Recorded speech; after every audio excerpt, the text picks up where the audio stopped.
di tempat makan, di bawah pohon bambu, bahkan kepada anak-anak di dalam rumah dan juga di pemukimannya.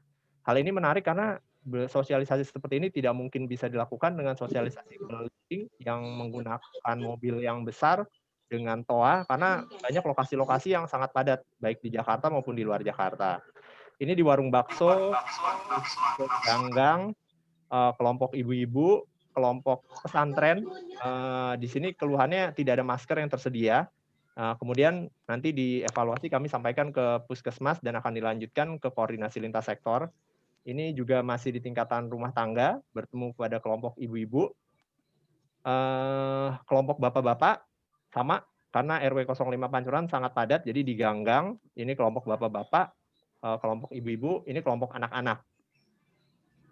Bahkan sampai lapangan tempat anak-anak bermain juga menjadi sarana edukasi, mengedukasi anak-anak, dan saat kami tanyakan, "Gimana untuk anak-anak? Apakah penerimaannya cukup baik? Apakah gambar-gambarnya mudah diterima?" Dari rekan-rekan sahabat tangkal Covid menyatakan, gambar-gambarnya cukup bisa diterima oleh anak-anak. Cuma ternyata ukurannya terlalu besar, jadi, feedback-nya adalah kalau bisa ukurannya seukuran kalender, bisa dimasukin tas kecil. Ini kepada ibu-ibu. Nah, kemudian kami pertemuan pertama 2 minggu. Nah, di sini kami melakukan sosialisasi tes PCR karena isunya waktu itu adalah, eee, setelah revisi kelima, pasien tanpa gejala atau gejala ringan, setelah 10 hari boleh, kembali ke masyarakat tanpa swab ulang. Nah, di situ kami, berkoordinasi sama puskesmas untuk menyampaikan informasi tersebut kepada para sahabat MSF tangkal Covid.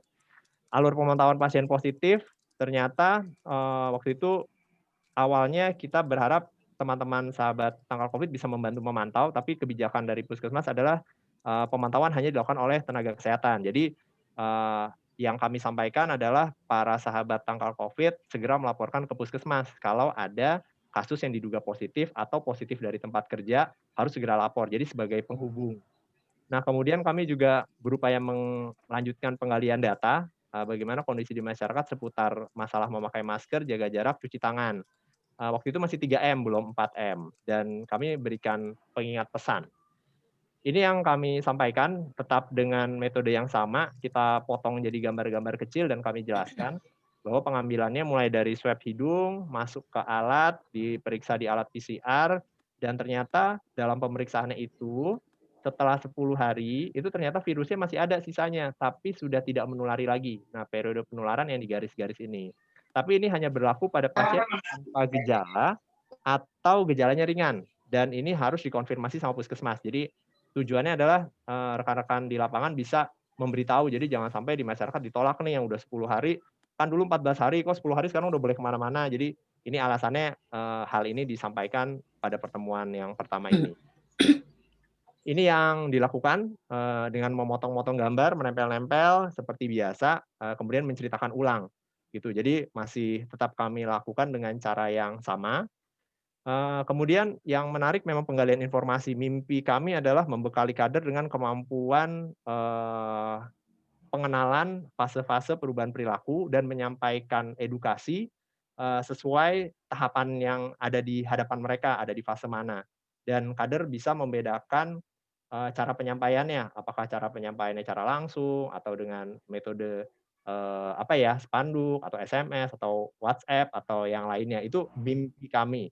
Tapi kami percaya memang, butuh waktu berkali-kali untuk bisa mengembangkan itu di tingkatan masyarakat. Eee, saya yakin teman-teman sudah, lebih dahulu paham tentang teori-teori ini. Jadi kami berusaha menyederhanakannya bahwa kalau orang itu kita bikin tulisan terus tempel, karena di tempat kita pertemuan ini sempit, jadi kita nggak bisa bikin yang tempel-tempel lebih detil lagi.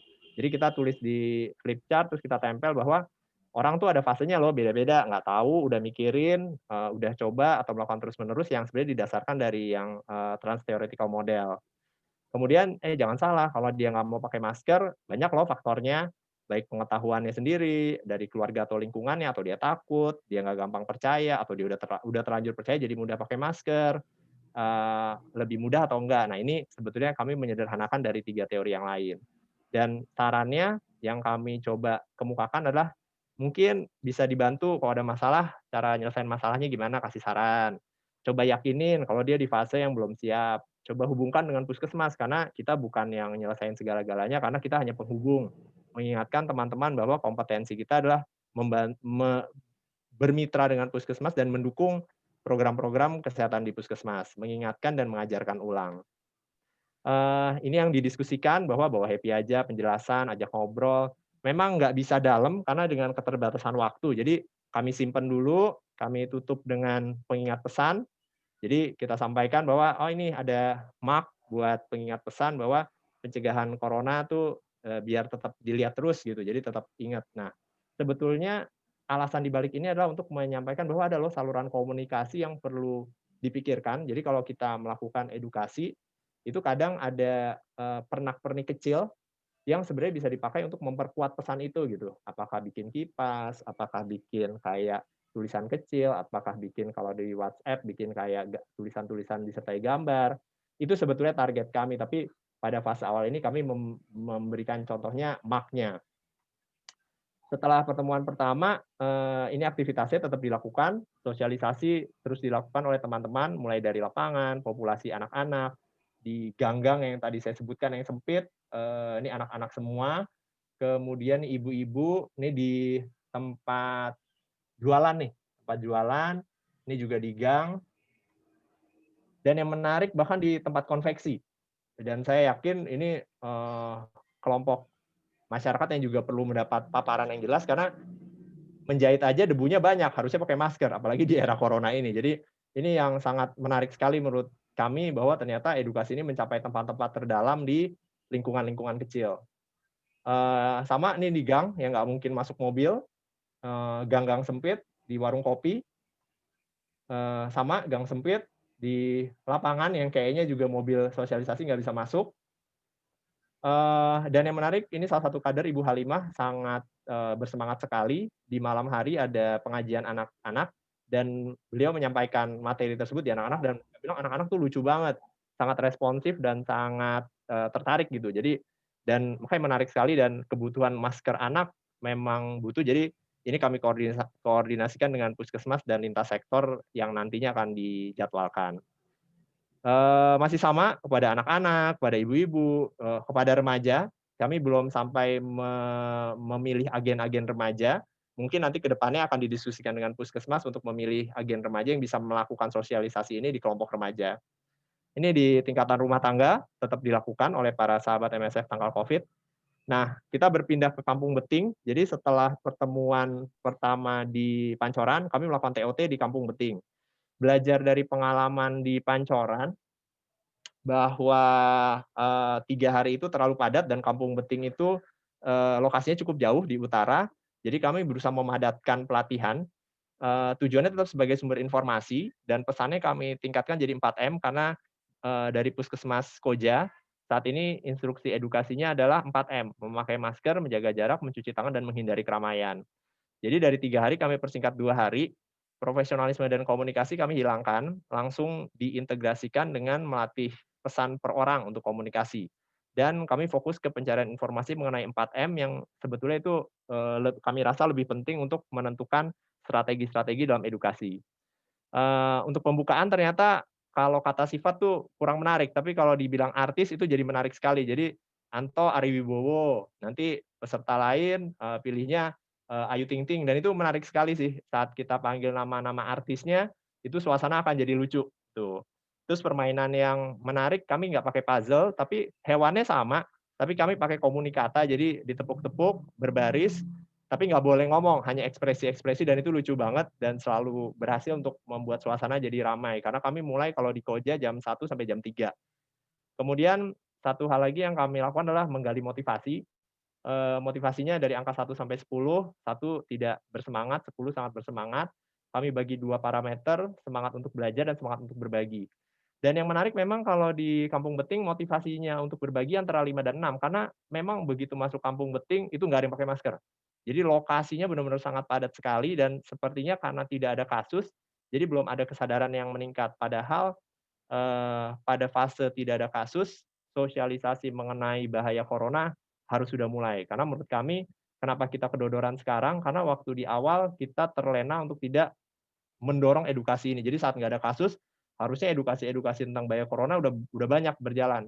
Saat community transmission, edukasinya harus beralih kepada perawatan di rumah. Nah, makanya kami tetap mendorong untuk para kader, untuk para sahabat MSF Tangkal Covid untuk terus melakukan edukasi. Dan mereka mau mulai di keluarga dulu, karena anaknya sendiri aja nggak pakai masker, malulah ngomongin ke orang lain. Oke, jadi kami bilang, nggak apa-apa kok, kita kan sama-sama belajar. Jadi rata-rata kalau belajarnya sih di 8, di 9, tapi kalau berbagi tuh di 6, 6, 6, 6, ada yang 4. Tapi kalau belajar bisa sampai 10, karena mereka semangat belajarnya besar. Jadi kami percaya tingkatan masyarakat dimanapun, bahkan di tempat yang paling padat itu, semangat belajarnya ada. Cuma siapa yang mau berbagi, nah itu yang harus kita diskusikan sama-sama agar kesempatan belajar itu terbuka buat semua lapisan kelompok masyarakat. Kami melakukan pencarian informasi tentang 4M ini dengan membuat tabel. Jadi tabelnya ini kita bagi menjadi masker, jaga jarak, siapa yang nggak pakai masker, lokasinya di mana, kegiatannya lagi ngapain, kenapa, sarannya apa, bantuan apa, untuk melakukan edukasi tersebut. Hal ini kami lakukan belajar dari pengalaman waktu pertemuan pertama dengan kader di sahabat MSF di Pancoran, bahwa kalau kita nggak tuliskan di kertas, itu agak kesulitan mengarahkan fokusnya. Kalau kita tempel kertas garis besar di tembok, terus kita pancing secara bahasa, itu saya sendiri masih mengalami kesulitan. Mungkin nanti Mas Risang dan rekan-rekan bisa memberikan tips bagaimana bisa menggali dengan waktu yang singkat, tapi kita bisa dapat banyak. Mimpinya kami adalah seperti ini. Jadi, masalah masker, yang nggak pakai masker siapa? Ibu-ibu, lokasinya misal di tukang sayur, pas belanja sayur. Nah, pas kenapa, kami berharap para peserta bisa mempertimbangkan sesuai yang socio-ecological model. Jadi, masalah dari pribadinya, masalah dari keluarganya, masalah dari lingkungannya, masalah dari sistem kesehatannya. Jadi, saat bilang kenapa tuh, faktor-faktor itu dipertimbangkan, itu mimpinya kami. Terus udah tahu kenapa, sarannya apa nih? Nah, sarannya misalnya kalau nggak tahu nggak tahu masker, dikasih masker. Nah, terus cara ngasih taunya lewat apa nih? Jadi pintu komunikasinya terbuka gitu. Jadi apakah lewat sosialisasi, apakah lewat orang yang berpengaruh, apakah lewat media sosial. Nah, itu mimpinya kami, tapi ternyata memang belum berhasil juga di sana. Jadi, tapi kami dapat banyak pembelajaran dari sana. Dibuat tabel, masing-masing dibagi jadi kelompok kecil. Nah ini, yang saya bilang sama Mas Risang minggu lalu ya, ini sarannya Mas Risang bisa lihat dan rekan-rekan pakai masker, sarannya adalah masukin keranda peti di apa nih, dikunci kalau nggak salah, dipakein masker pokoknya. Jadi dimasukin keranda, kasih denda, gitu. Terus butuh penyuluhan dari petugas.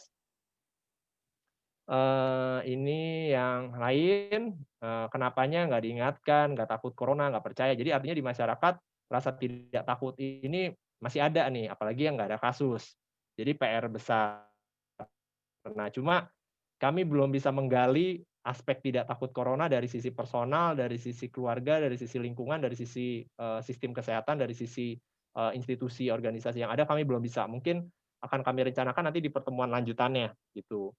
Nah, ini bantuannya tadi perlu ada razia, karena yang kami dapatkan informasi dari sana kalau ada yang berseragam datang, itu langsung deh pada pakai gitu. Tapi kami percaya bahwa ketakutan memakai karena ketakutan tuh nggak akan bertahan lama. Tapi informasi ini yang kami dapatkan dan rekan-rekan di sana berharap selain edukasi harus ada penegakan hukumnya.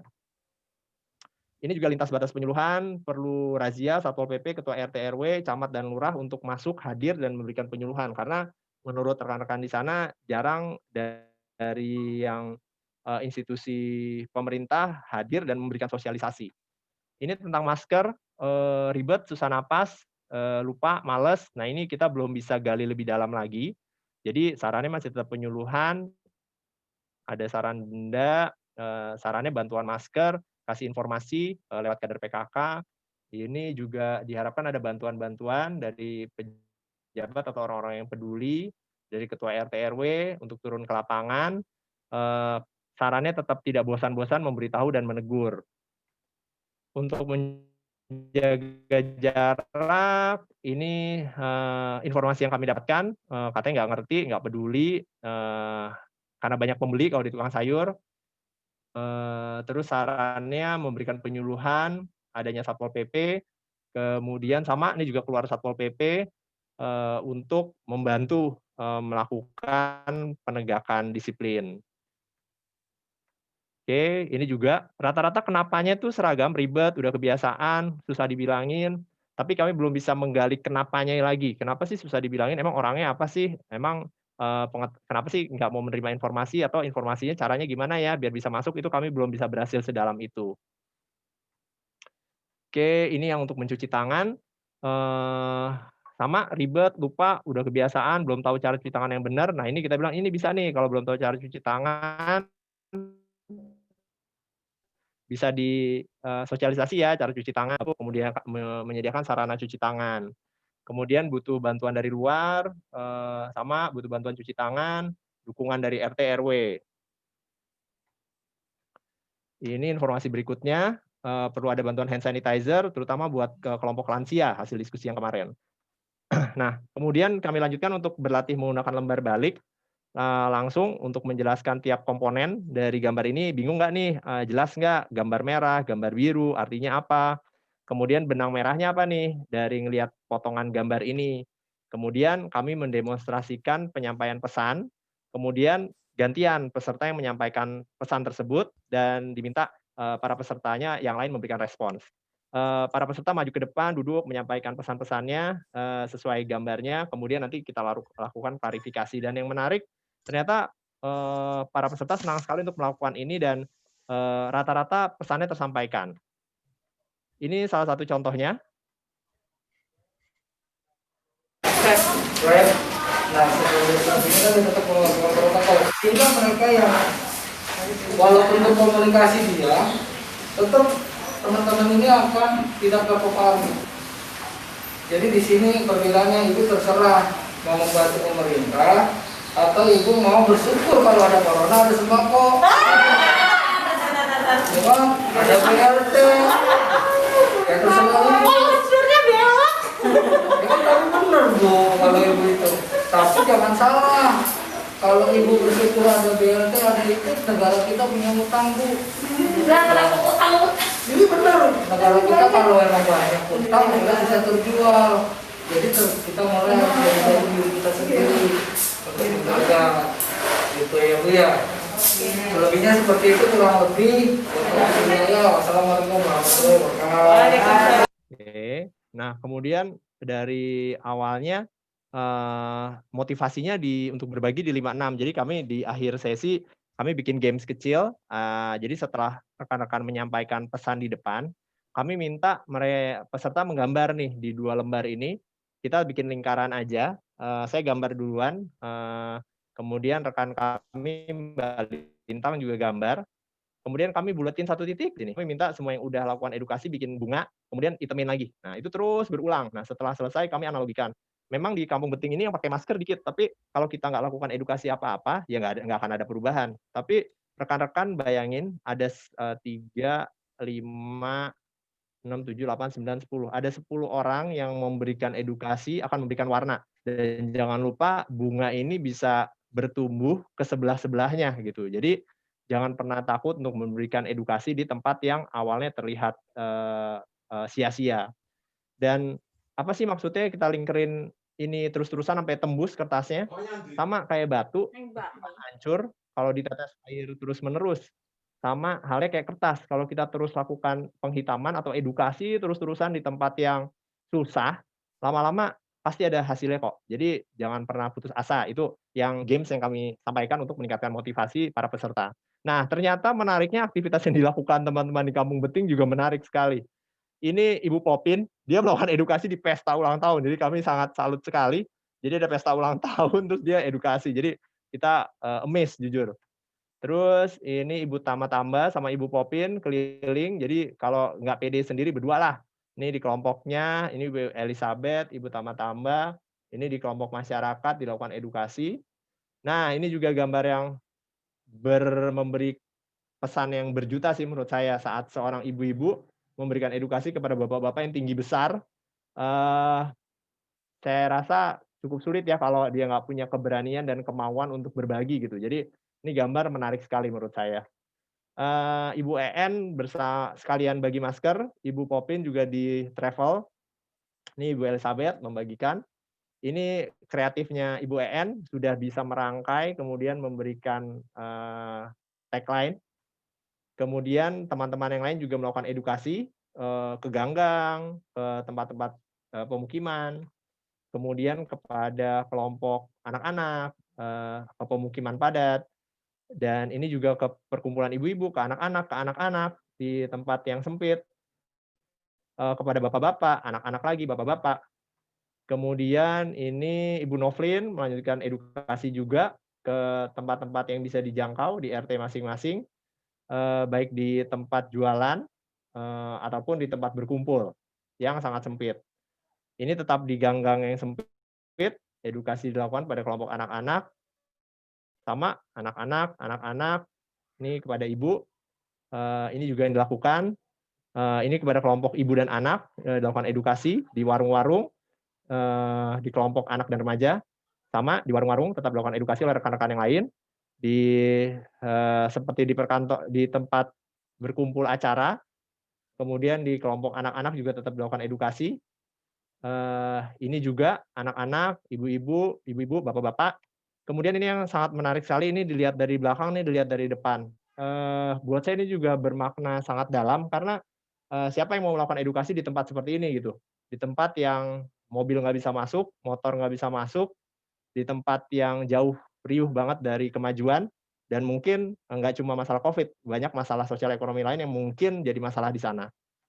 Ini tempat cuci tangan yang di-share oleh rekan-rekan sahabat tangkal Covid Kampung Beting. Nah, kemudian setelah dari Kampung Beting, TOT, kami balik ke Pancoran untuk pemantauan kedua dengan pembelajaran yang kami dapat di Kampung Beting. Jadi tadi saya udah singgung mimpi kami untuk memperkuat para kader, mengenai, proses-proses perubahan perilaku dan cara berkomunikasi. Jadi kalau cara tempel-tempel di depan digali lewat, verbal sulit, dipakein tabel, terus dikasih tabel yang seperti di Kampung Beting juga tidak maksimal. Kami coba dengan mind map, mencoba memvariasi tentang masker, kemudian cari deh, kenapa ya nggak pakai masker, butuh bantuan apa, sarannya apa, gitu. Nah, ini kami, coba lakukan di evaluasi yang kedua bersama rekan-rekan di Pancoran, karena kami percaya memang untuk pembekalan komunikasi perubahan perilaku butuh bertahap, karena kami hanya punya waktu 2 jam di setiap kali pertemuan, dan ternyata keluar, saat butuh bantuan apa, keluar yang paling berperan di Pancoran salah satunya ulama. Karena peran ulama sangat, besar di sana, dan ini yang kami sampaikan tadi bersama Puskesmas bahwa, butuh koordinasi lintas sektoral untuk bisa masuk ke ulama yang berpengaruh di daerah Pancoran. Kami tetap menggunakan gambar, kalau teman-teman lihat pasti ketahuan nih kita generasi tahun berapa. Ini kami identikan sebagai remaja nih, keluarga Atalarik, dan para sahabat MSF Tangkal Covid juga tahu ini remaja, jadi ketahuan ya umurnya berapa. Ini jadi kalau pakai masker, masalah di kelompok remaja, kelompok bapak, kelompok ibu, kelompok tukang-tukang jualan, kelompok lansia, dan kelompok anak apa nih? Di mana pada nggak pakai masker? Kenapa nggak pakai masker? Butuh bantuan apa? Pada kegiatan apa nggak pakai masker? Tapi memang sama untuk sampai ke detil lagi kenapanya itu dari sisi orangnya, dari sisi keluarganya itu kita belum bisa gali. Jadi kami berpendapat memang kita butuh satu lagi tahapan di pertemuan berikutnya, kita identifikasi dari semua yang kita dapatkan dari informasi ini, nanti kita buat lagi dalam bentuk tabel dan, menanyakan kira-kira nggak pakai maskernya kalau males tuh, dari sisi orangnya apa yang bikin dia males, dari sisi keluarga apa yang bikin dia males, dari sisi lingkungan apa yang bikin dia males. Nah itu mungkin akan kami lakukan lagi, sehingga kami bisa lebih dalam lagi dapat alasan di baliknya.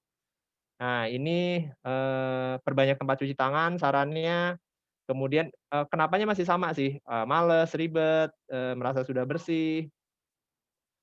Kemudian salah satu yang menarik di anak muda perlu razia malam, karena tadi ibu-ibunya udah masuk rumah, jadi begitu udah malam nggak ada yang jagain. Jadi mereka, teman-teman berpendapat perlulah ada, patroli dari para petugas RT, RW, atau Satpol PP untuk turut membantu, mengedukasi atau, dalam tanda kutip ya menakuti juga sih, tapi itu yang keluar dari rekan-rekan bahwa perlu keterlibatan lintas sektor. Nah, kemudian kami juga mendorong dibuatnya peta RT, tujuannya sebenarnya agar lebih mudah melakukan identifikasi tempat berkumpul, sehingga berhubungan dengan pemasangan media edukasi ataupun, sosialisasi. dan juga identifikasi seberapa banyak tempat cuci tangan, air bersih, dan juga sampah. Karena apalagi nanti, dari diskusi internal kami, kalau nanti ada yang isolasi mandiri atau menunggu hasil swab keluar, itu berarti kan sampah medis. Nah, bagaimana pengolahan sampah medis seperti masker itu, biar nggak masuk ke sampah rumah tangga. Apakah diperlukan tempat cuci tangan, kemudian identifikasi resiko tinggi lansia untuk perlindungan mereka. Nah, ini nantinya kami merencana mengarahkan sebagai bentuk edukasi kepada gugus tugas. Karena kalau lonjakan kasusnya tetap muncul dan kemudian tempat isolasi yang disediakan pemerintah penuh, mau nggak mau masyarakat harus siap menerima pasien positif dari lingkungan. Sehingga kalau ini sudah diidentifikasi lansianya dan lingkungannya, RT sudah siap untuk melakukan isolasi, baik itu perlindungan lansia atau isolasi orang yang diduga positif. Ini contohnya denah ERT yang dibuat, kami juga rencana akan melengkapi lagi, kemarin juga waktu 2 jam tidak cukup ternyata. Ini identifikasi, tempat-tempat berkerumun. Jadi nanti para sahabat tangkal Covid dalam ke depannya udah bisa mengidentifikasi mesti edukasi sebelah mana nih. Dan ini nanti kita bisa bawa ke lintas sektoral untuk meminta bantuan untuk pemasangan poster, spanduk, atau bahkan nanti kalau yang seperti razia malam di Bantu, mereka bisa langsung identifikasi, oh kelilingnya di sini gitu. Ini salah satu peta yang dibuat oleh salah satu teman sahabat MSF tentang Covid. Ini ada lansia tandanya. Nah, kalau yang berbaring ini ada yang sakit. Nah, hal ini menjadi menarik untuk menentukan posisi shielding-nya. Jadi bagaimana rumah mana nih yang disepakati oleh para RT dan warga yang mungkin rumahnya kosong atau rumahnya agak besar dan bisa banyak ventilasi, yang bisa jadi tempat transit sementara bagi yang diduga positif atau kalau ada yang positif dari kantor, keluarganya bisa diungsikan ke sana, jadi tidak ada penularan klaster perumahan. Tapi tadi kami baru bawa diskusi ini ke tingkatan puskesmas dan mungkin akan didiskusikan ke tingkatan yang lebih lanjut. Nah, ini contoh peta desanya juga.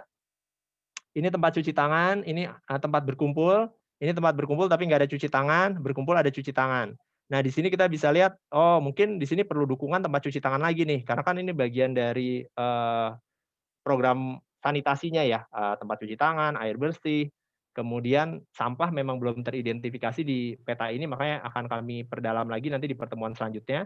Ini adalah kelompok-kelompok, risiko tinggi lansia yang ada. Jadi artinya di satu gang kelompok ini ada cukup banyak nih lansianya. Nah, ini yang perlu didiskusikan lebih lanjut bagaimana melindungi populasi beresiko ini, apakah tadi dengan metode shielding itu. Ini form pemantauannya, untuk memastikan bahwa sudah dilakukan, kami meminta tanda tangan dari yang diberikan edukasi. Nah, ini pakai masker, jaga jarak, cuci tangan, apakah, sebagian besar cuci tangan, apakah tidak. Jadi semi kualitatif sebetulnya. Nah, ini salah satu sahabat MSF tangkal Covid laki-laki yang melakukan edukasi, setelah 1 bulan beliau bisa melakukan edukasi, jadi kita senang sekali. Nah, rencana ke depannya sebetulnya peta RT-nya, akan jadi bahan diskusi untuk peningkatan fasilitas, pengelolaan sampah, dan MCK.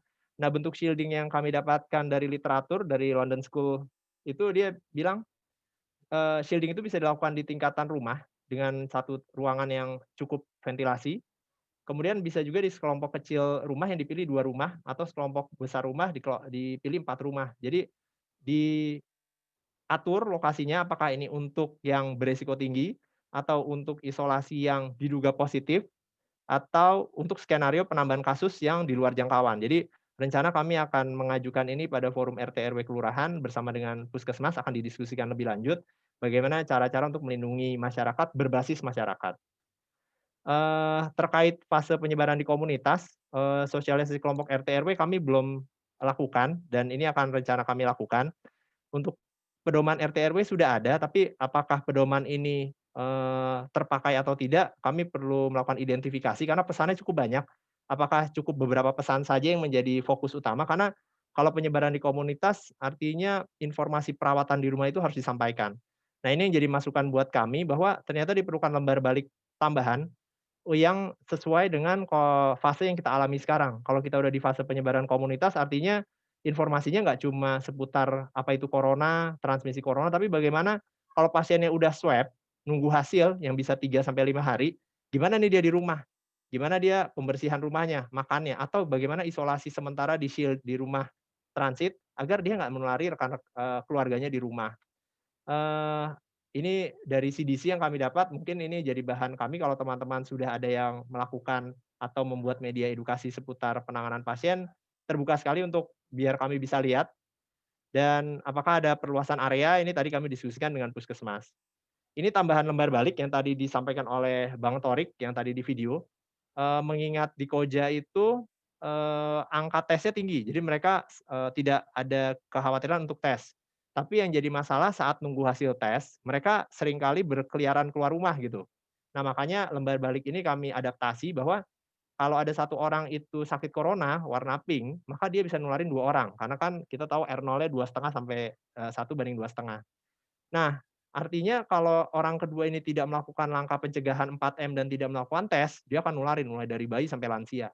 Tapi kalau orang ketiga ini melakukan swab secara dini, melakukan 4M, maka dia bisa melindungi 6 orang sekelilingnya. Jadi ini pesan yang kami tambahkan sesuai kebutuhan di lapangan. Ini video dari kader di Pancoran. Tanya 3 kata tentang corona. Apa? Virus. Terus masker. Nah, ini Ibu Mila melakukan edukasi. Aku sudah pakai masker. 1 kata buat corona. Ini Bu Parti yang melakukan edukasi di tingkatan ibu-ibu. Betapa semangatnya sih kalau saya melihatnya. Kami percaya bahwa masyarakat harus menjadi lebih besar dan biarlah kita-kita ini yang bekerja di belakangnya menjadi lebih kecil karena sejatinya masyarakatlah yang harus menjadi raja di komunitasnya gitu. Jadi semoga apa yang bisa kami lakukan bisa membuat masyarakat siap menghadapi corona ini. Sekian, terima kasih. Terbuka untuk diskusi, Mas Risang. Sip. Terima kasih Mas Anto ya. Ya, masyarakat harus lebih siap juga, bukan apa-apa. Ini corona masih lama kan. Kita harus kalau apa ya, kalau hanya mengandalkan keproyekan tanda kutip ya, keproyekan ya itu kan cepat berlalu ya. Tapi kalau kita bisa berdayakan masyarakat menjadi edukator-edukator yang istilahnya organik di situ gitu, di tempatnya sendiri itu jauh lebih sustain ya. Nah, Mas Anto, tadi sepanjang paparan sudah ada pertanyaan-pertanyaan yang dimunculkan oleh teman-teman di grup chat. Kita bacakan dulu ya. Siap. Atau mungkin saya panggil orangnya supaya baca sendiri, boleh juga. Bu Ami mana Bu Ami? Oh, kalau Bu Ami saya takut nih Mas, pertanyaannya berat nih kayak gini. Baca sendiri ya. Silakan Bu Ami. Oh ya. Assalamualaikum warahmatullahi wabarakatuh. Salam. Dokter Anto mau tanya, itu tadi untuk pelatihan ke kader 3 kali pertemuan ya dok? Iya betul, yang Pancoran Bu Ami, yang Koja kami hanya 2 hari saja. Oh dipadatkan begitu? Iya dipadatkan. Kalau untuk praktek, kalau kan kadernya kemarin sudah disampaikan ada simulasinya, ada role play itu ya? Iya. Jadi selain role play itu ada praktek lapangannya juga atau enggak? Oh baik. Kalau yang role play itu kami di sesi komunitas Bu Ami. Jadi kalau untuk yang kader ini kami tidak lakukan role play lagi karena fokus kami adalah membuat teman-teman sahabat tangkal COVID bisa mempergunakan alat bantunya dan memperkuat kapasitas sebagai pribadi agar kepercayaan dirinya meningkat gitu. Jadi kalau yang role play kami lakukannya di tingkatan komunitas yang kami keliling di 15 RT. Mungkin ini apa namanya? Kalau tadi sudah dijelaskan mungkin tips-tipsnya. Kalau kader saya itu kan sungkan, isinan gitu ya. Kalau suruh menyampaikan, apalagi untuk edukasi, nah itu tipsnya pripun untuk menumbuhkan. Ya. Yang kami lakukan, Bu Ami, kami minta para kader itu berlatih di depan. Tapi kami ini dulu, maksudnya tadi suasananya dibangun bahwa kita belajar sama-sama. Kami selalu bilang nggak ada yang benar, nggak ada yang salah. Semua boleh ngomong. Nanti kita luruskan sama-sama. COVID ini hal yang baru, jadi kita memang belajar bareng. Jadi pasti akan ada hal-hal baru yang kita belum tahu. Nah, terus apresiasi positifnya biasa kami ada gift-gift kecil sih, kayak masker, kayak buku, kayak face shield, kalau untuk yang melakukan aktivitas yang yang kayak edukasi gitu. Nah, dan sebelum turun ke lapangan, yaitu kami minta para teman-teman berlatih, kami bilang mendingan salah di sini daripada ntar udah turun ke masyarakat ntar terbata-bata gitu. Jadi kami bilangnya seperti itu. Dan memang kalau persentase apakah semua aktif, tidak. Mungkin 60-70% yang aktif melakukan edukasi gitu. Jadi memang nggak berarti semuanya melakukan edukasi kok. Itu ada yang satu orang memberi beberapa foto kok. Seperti Oh, itu. oke. Terima kasih, Dok. Oke, Sama-sama. Bu Ami, terima kasih. Tadi Bu Ami sempat keluar, masuk lagi. Nanti kalau yang bolong-bolong tinggal lihat rekamannya aja, Bu Ami ya. Ya. Oke, berikutnya ada Mbak Bunga. Mbak Bunga ini dari Aisyah untuk TB. Mbak Bunga mau ceritakan sendiri, Mbak Bunga?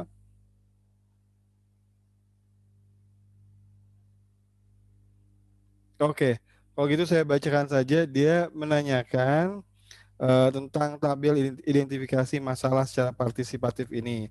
Apakah formulasi masalahnya juga disepakati kelompok dan ada usulan solusinya tidak dari kelompok juga? Apakah juga ada perumusan materi sesuai dengan identifikasi tabel tersebut? Jadi ngomong tentang masalah, apakah disepakati, jalan keluar disepakati, apakah materinya juga disesuaikan dengan hasil pemetaan masalah tadi? Silakan, Mas Santo. Ya, terima kasih. Untuk masalah, kami langsung fokus di masalah yang dihadapi seputar COVID. Jadi yang 4M itu, masalah nggak pakai masker, masalah nggak cuci tangan, masalah nggak jaga jarak, sama nggak menghindari kerumunan. Jadi memang masalah utamanya langsung kami berikan 4 masalah itu, karena target dari edukasinya adalah masyarakat lebih peduli untuk pencegahan corona. Nah, kemudian memang dalam waktu 2 jam itu salah satu yang tantangan yang kami hadapi, kita belum bisa sampai tahapan mendetilkan solusinya. Jadi kami meminta para peserta untuk mengidentifikasi tadi, kalau pakai masker, nggak pakai masker kenapa, lokasinya di mana, kira-kira kenapa, sarannya apa, dan butuh bantuan siapa. Setelah mengidentifikasi kurang lebih 10-15 menit, maka itu aja ada 4 masalah kan. Nah, habis itu kita minta para peserta untuk mempresentasikan. Nah, di situ yang keluar tadi ya kayak bantuannya butuh tokoh agama, tapi sampai solusi definitif seperti membuat posternya apa, membuat kegiatan lain, sosialisasi itu kami belum, makanya kami itu rencanakan untuk tahapan berikutnya. Dan kami kan akan ketemu setiap 2 minggu. Jadi rencananya memang di 2 minggu ke depan kami coba formulasikan yang sudah kami dapat infonya, jadi kami akan fokus di kenapanya, nanti dari kenapanya itu akan kami tawarkan kepada para peserta untuk mencari solusinya. Mungkin itu nanti di pertemuan berikutnya sih, Mas Risang. Oke, terima kasih Mas Santo. Jadi mapping pergerakan manusia yang pertama ya, itu penting memang Mas Santo. Ya misalnya kalau kita mapping di masyarakat tergantung dari kebutuhannya kan. Kalau untuk malaria misalnya kita mappingnya adalah tempat-tempat air tergenang gitu ya. Tapi kalau untuk COVID, mappingnya lah mapping pergerakan manusia. Jadi memang pertanyaan pertama itu yang kita lemparkan ke masyarakat, betul itu. Kita biasanya kemana aja? Kumpulnya di mana? Dengan siapa? Nah, udah ketahuan tuh polanya. Baru kemudian kita didiskusikan pada saat itu apakah pakai masker atau tidak. Lalu ditanya mengapa. Ya, itu biasanya urutan-urutan untuk mappingnya. Mas Santo, ini masih banyak pertanyaan, kita coba baca lagi ya. Dari Bu Sri. Bu Sri itu nanya lembar baliknya bisa didapat di mana? Kayaknya pengen itu. Bisa nanti kita pernah share Mas Risang ke grup waktu itu, tapi jika mau boleh email ke yuliantosk@gmail.com, nanti akan kami kirimkan lembar baliknya. Dan memang lembar baliknya ini kayak living books ya Mas Risang, karena akan bisa bertambah-tambah lagi. Oh, oke. Jadi di grup udah pernah dulu ya Mas Santo ya? Saya lupa ya. Pernah. Nanti aku coba kirim ulang lagi ya.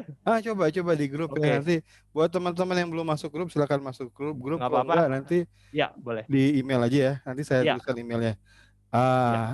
Terus ada Ibu Martiani.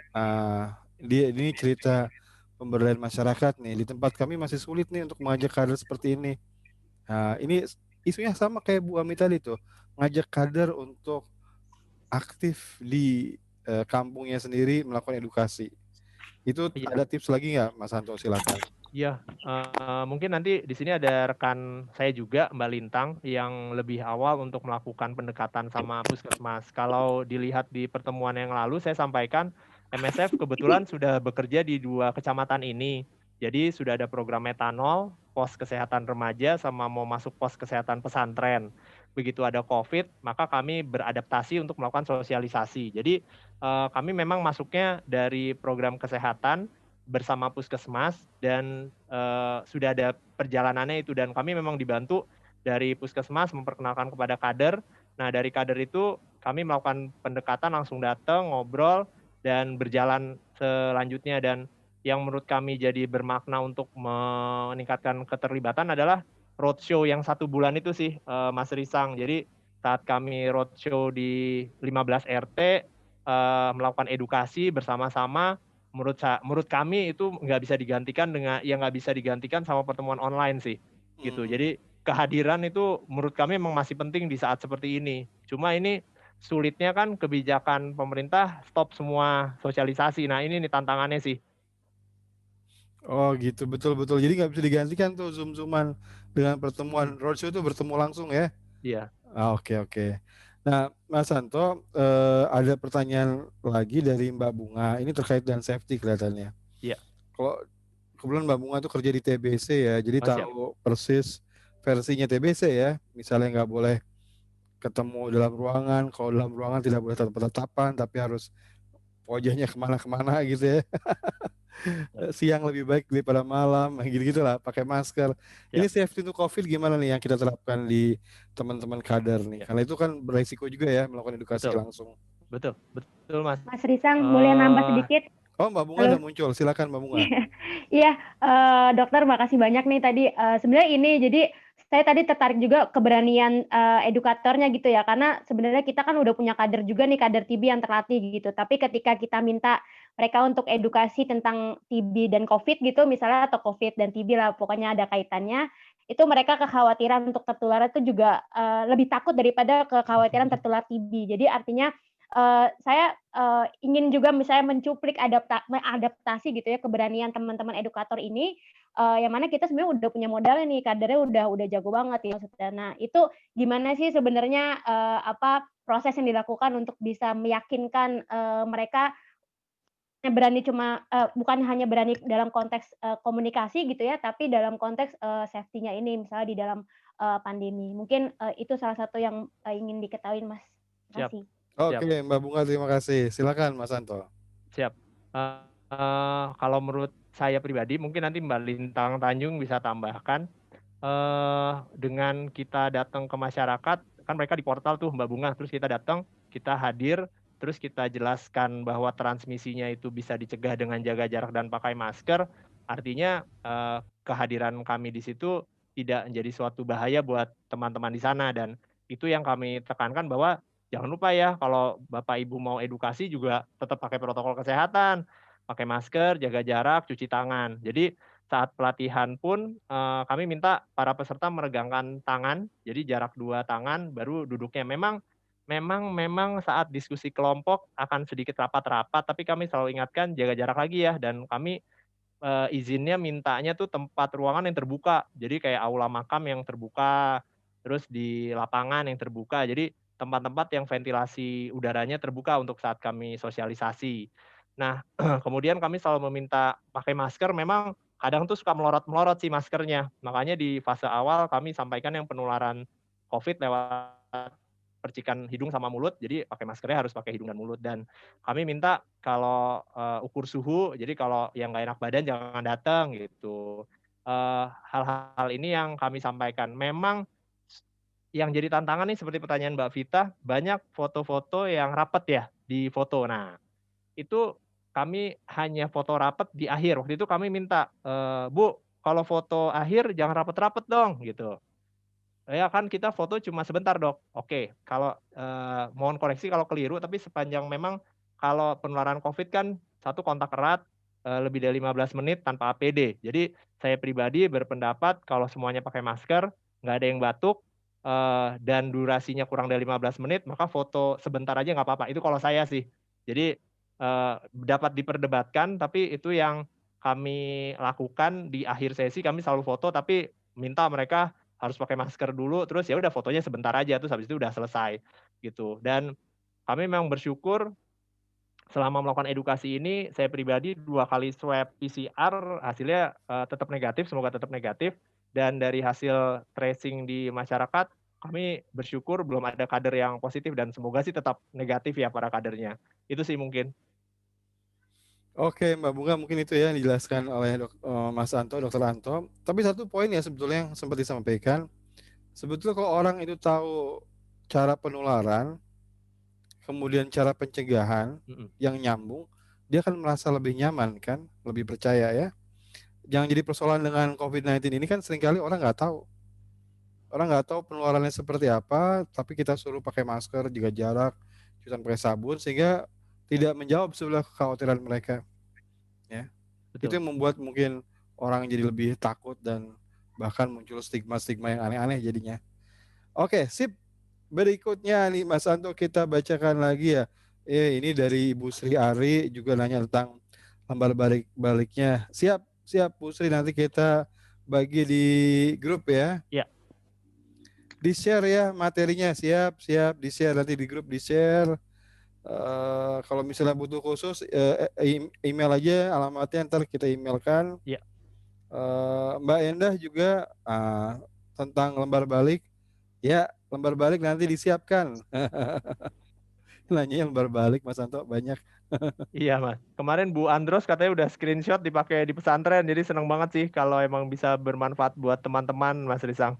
Bagus, bagus. Mana Bu Andros? Nggak Hari ini muncul. kan nggak ikut. Oh, nggak ikut ya, oke.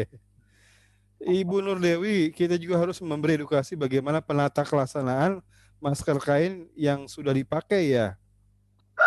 Ini maksudnya apa nih? Penata laksanaan, cara pakainya mungkin ya? Kalau Bu udah Nur, dipakai. iya. Oh, kalau sudah dipakai. Kalau sudah Kadang-kadang kan dipakai. juga masyarakat sembarangan, nanti taruh Mhm, digantung atau besok dipakai mhm, lagi gitu. mhm. Iya, betul-betul. Itu dijelaskan Jadi juga, kita Mas Anto. harus nambahin materi begitu Iya. sama masyarakat. Terima kasih Bu Nur Dewi, Ya, senang sekali masukannya akan jadi masukan berharga buat kami. Memang belum masuk di lembar balik Bu Nur Dewi, tapi biasanya saat kami mulai sesi kami bawa masker, jadi kami sampaikan, "Bu, kalau sudah basah maskernya diganti ya," gitu. Jadi jangan nanti dicuci balik yang kayak Bu Nur Dewi sampaikan. Tapi memang untuk memasukkan dalam lembar balik kami belum memasukkan itu karena pesannya masih kepada harus pakai masker dulu gitu.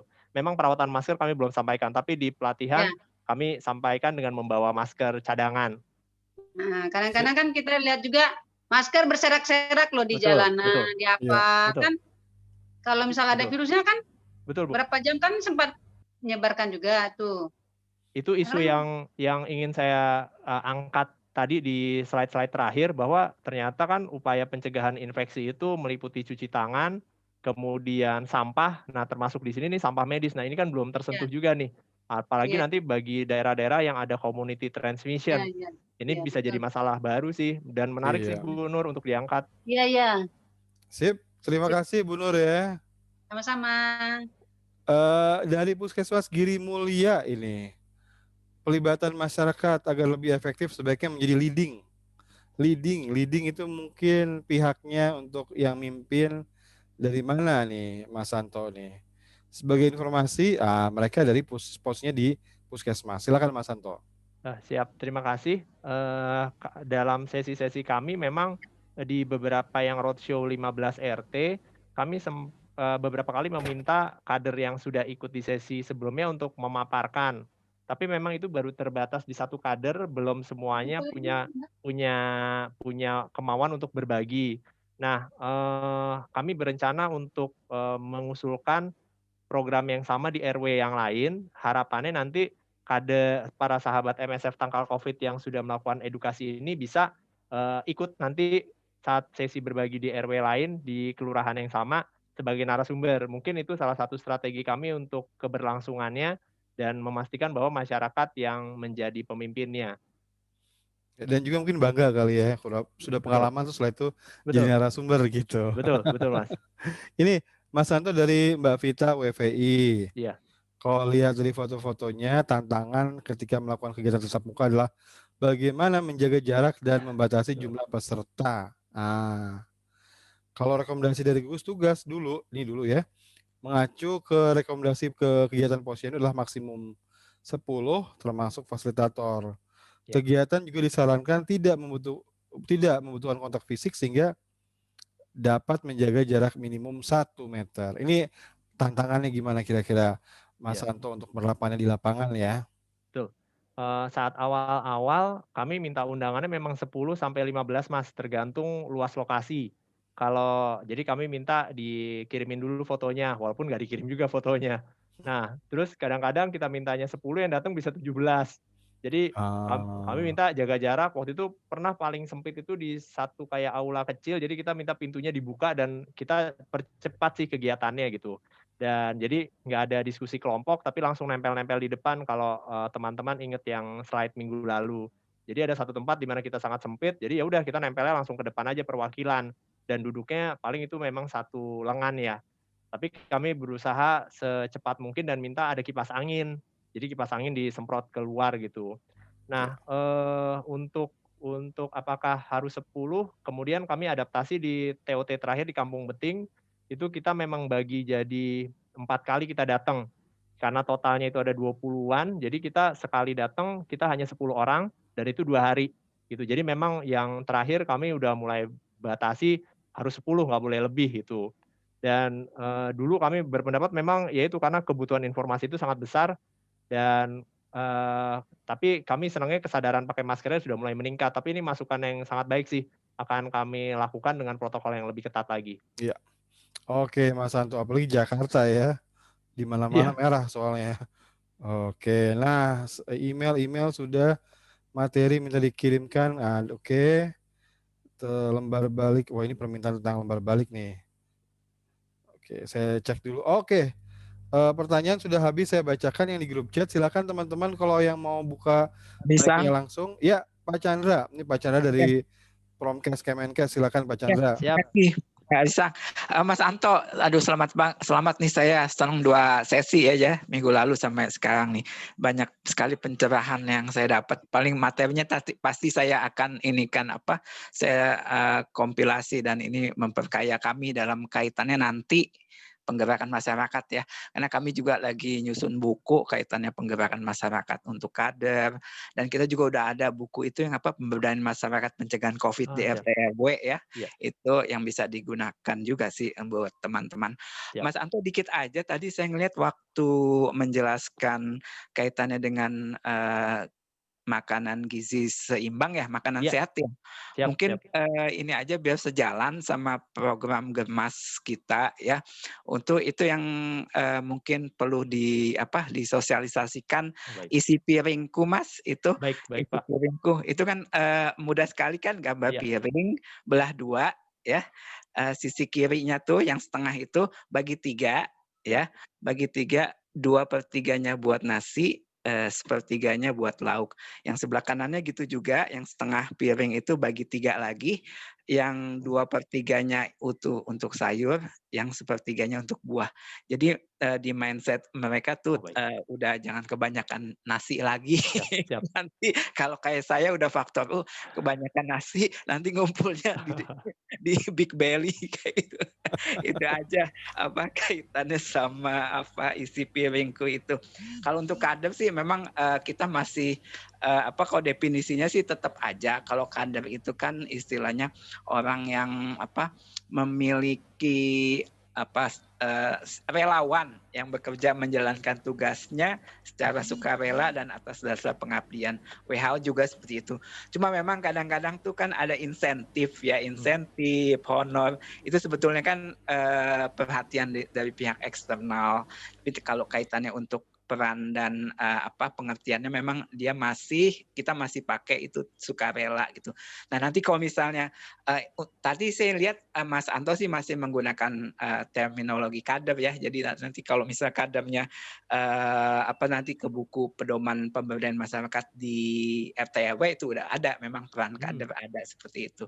Dan memang kalau peran kader itu kan cuma 3 sih memang dari dulu sampai sekarang tuh sebagai penyuluh tadi umumnya mereka melakukan health education, penyuluhan, penggerakan ya, memotivasi, mendorong dan ada pencatatan sederhana. Jadi cuma itu aja 3 kader, tapi saya lihat memang udah kalau inisiatif yang itu memang kader sekarang pintar-pintar. Jadi kita kasih cuma 3 tugas gini, taunya dia bisa melakukan hal yang sama, hal yang lain yang di luar ini kita. Emang kader sekarang pintar-pintar.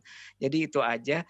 Sama kaitannya ini mungkin 3M. Emang saya juga bingung juga ya 3M saya lihat di Satgas COVID-19 itu memang 3M-nya tuh sebetulnya 4M ya. Saya sih melihatnya tuh kan memakai masker, menjaga jarak, Mencuci tangan.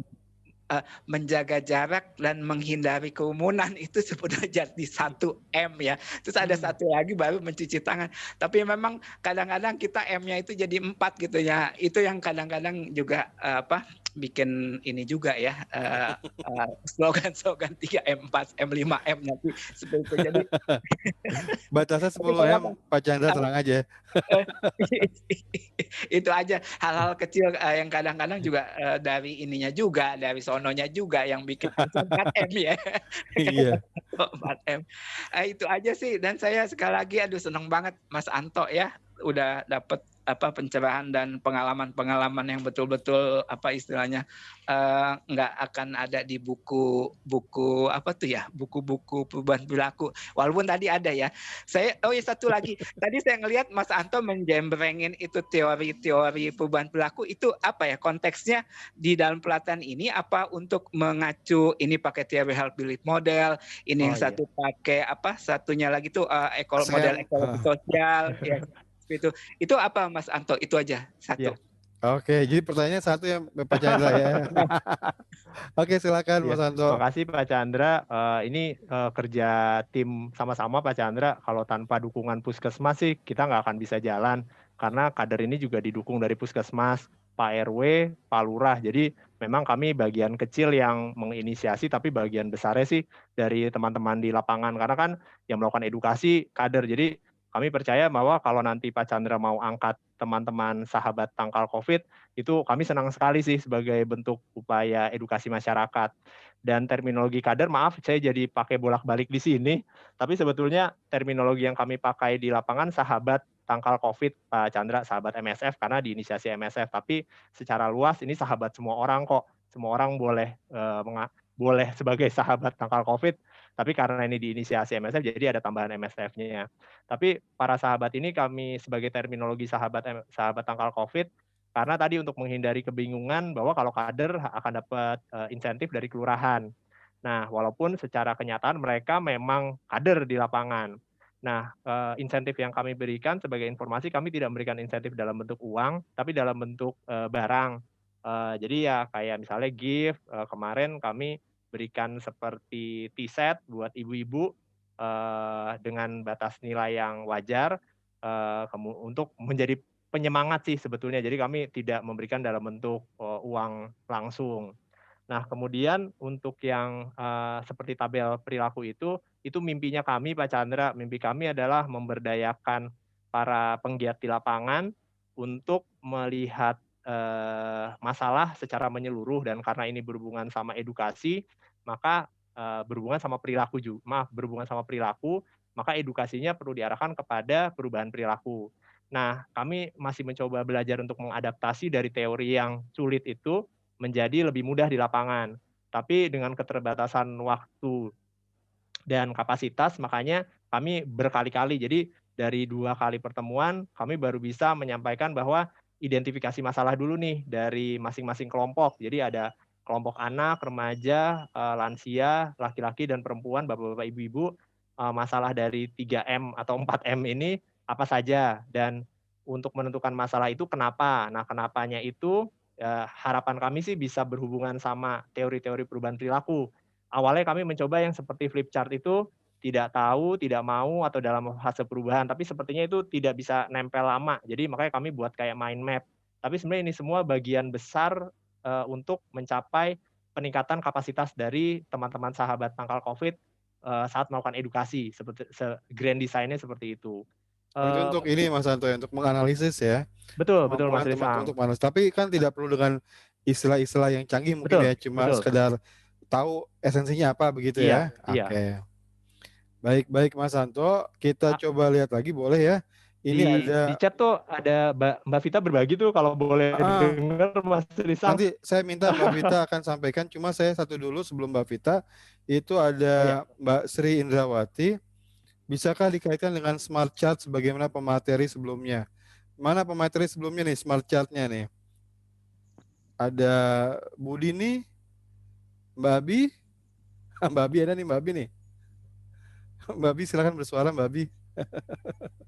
Bertanggung jawab atas smart chartnya.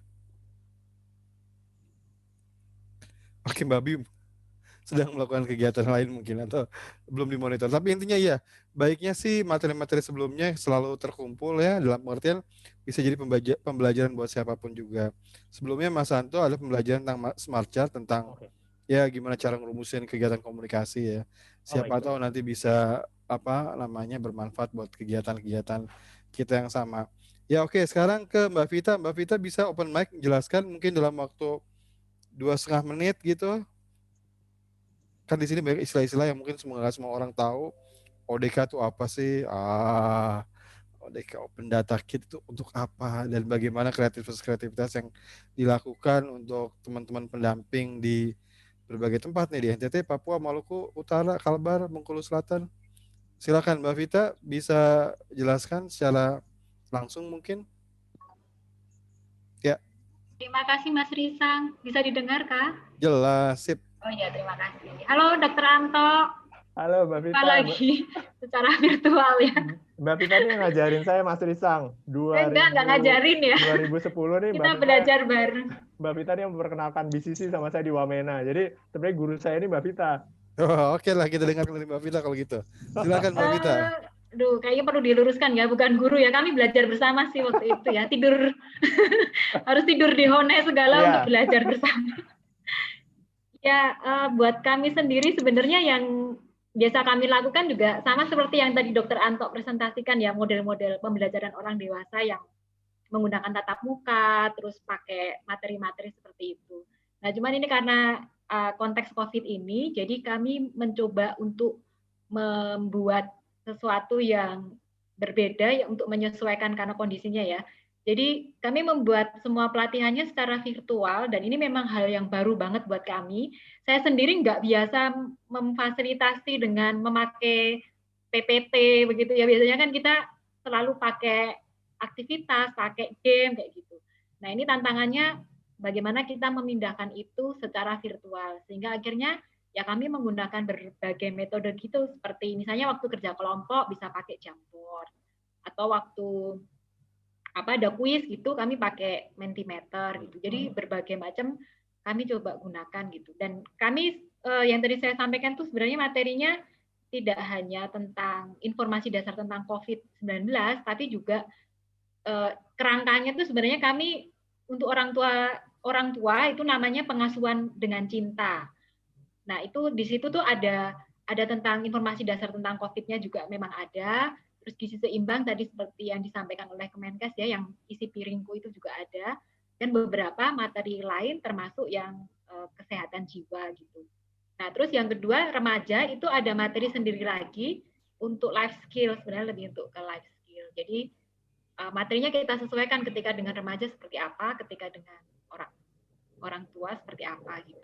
Nah, terus kalau untuk monitoringnya tadi saya sampaikan kami pakai Open Data Kit. Itu ya sebenarnya aplikasi yang bisa diunduh gratis juga oleh teman-teman. Hanya memang kalau mau menggunakannya secara besar gitu ya, itu memang kita perlu sewa gitu. Tapi kalau enggak ya bisa gratis sih, bisa pakai Comcare, bisa ini pakai Android nanti bisa dicari Comcare, COMMCARE. Kami sudah pakai itu untuk mobile Posyandu. Jadi data-data Posyandu disimpan di menggunakan aplikasi itu sehingga nanti puskesmas sampai dinas kesehatan bisa langsung mengunduh datanya dalam format Excel gitu. Dan itu yang digunakan oleh salah satu puskesmas yang di Palu, di Kota Palu untuk feeding ke aplikasi EPP-GBM-nya Kemenkes. Nah, ini kami pakai juga untuk monitoring seperti itu sehingga nanti pencapaiannya itu lebih mudah mengolah gitu karena bisa dalam bentuk Excel terus kita bisa olah seperti apa yang kita dibutuhkan. Dan ini bisa dilakukan secara offline ketika menginput, hanya ketika nanti sinkronisasi data memang perlu pakai internet. Kalau di beberapa desa dampingan kami, karena kantor-kantor desanya juga ada free wifi ya, jadi kader-kader itu sinkronisasinya bisa dilakukan di kantor desa. Begitu Mas Risa. Oke, Mbak Vita. Ini dalam rangka ini Mbak Vita ya. Pembelajaran virtual butuh banyak perangkat, butuh pemahaman juga penggunaan apa aplikasi-aplikasi itu. Ya, Mungkin ada ya. baiknya Mbak Vita kalau berkenan sharing dong pengalaman pelatihan secara virtual dengan berbagai macam aplikasi ini. Ya. Kalau misalnya bisa share di forum komisan, bagus juga Mbak Vita. Jadi jangan cuma 2,5 menit yang kayak tadi itu. Ya, cuman memang kami baru sampai belum seperti Dokter Anto yang sudah ini ya, kadernya sudah aplikasi ya. Kami lagi pelatihannya, terus nanti aplikasinya memang baru di bulan Oktober November ini baru aplikasi. Kalau nggak apa-apa, ini mungkin angle-nya berbeda. Kalau Mbak Vita, angle-nya adalah penggunaan aplikasi-aplikasi gratisan terutama tuh ya. Oh Garis iya. bawah itu gratisan ya, untuk pelatihan-pelatihan itu. Oke, baik, nanti sekalian juga sertifikatnya yang secara online yang tidak perlu manual juga bisa sih kalian. Oke. Jadi kami pakai itu juga untuk semuanya, kami pakai untuk otomatis begitu untuk membantu pekerjaan ya, kan itu fungsinya seperti itu ya, aplikasi untuk membantu pekerjaan. Betul. Dan pengalaman kemarin sih kader-kader yang di Jakarta, di daerah-daerah itu ya, yang mereka belum pernah sama sekali menggunakan Google Form untuk pre-test, post-test, ternyata mereka itu semangat untuk belajar. Jadi menarik di situ sih. Dan waktu kami pelatihan, kami juga mengalokasikan waktu untuk micro teaching. Jadi di hari terakhir ada alokasi waktu untuk micro teaching, mereka mengambil subtopik apa yang mereka sukai, mereka kuasai, terus mereka mempresentasikan dengan cara mereka sendiri. Ternyata itu juga, ya saya surprise juga ya, ternyata keren banget. Jadi lebih orang belajar. fasilitatornya malah. Betul, orang ternyata belajar ya. Oke, Mbak Vita, terima kasih. Ya, teman-teman semua itu saya tuliskan di bawah link untuk forum komisan. Buat teman-teman yang belum bergabung, silahkan bergabung. Tinggal ngeklik saja link itu. Mana lagi ya? Siapa lagi? Oh, ini ada Bu Titin. Bu Titin, ada pertanyaan KAP dalam AKB. Apakah ada modul terbaru? Ini maksudnya apa ya? KAP itu apa? Komunikasi antar pribadi kah? Atau apa ini? Mungkin, Mas. AKB aku juga nggak tahu. Bu Titin, ini mungkin Bu Titin kita hold dulu ya jawabannya. Karena masih bertanya-tanya nih apa nih ya. Mbak Betty tambah 1 M lagi. Makanan gizi bersimbang. Tambah banyak M-nya. Pak Chandra kebingungan nih, tambah M-nya banyak. Oke, kayaknya sudah dan pas juga waktunya. 5.30 Mas Santo. Siap. Terima kasih banyak Mas Santo buat sharingnya sore hari ini. Ini sesi kedua forum pembelajaran kemisan lanjutan dengan teman-teman MSF.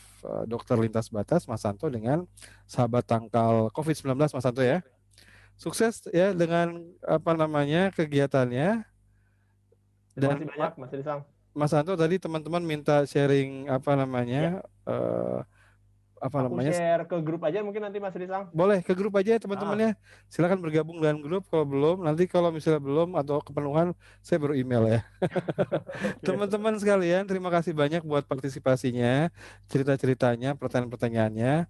Moga-moga ini bisa menjadi pembelajaran yang kaya buat kita semua dan kita bisa praktekkan nanti di kelompok kita masing-masing.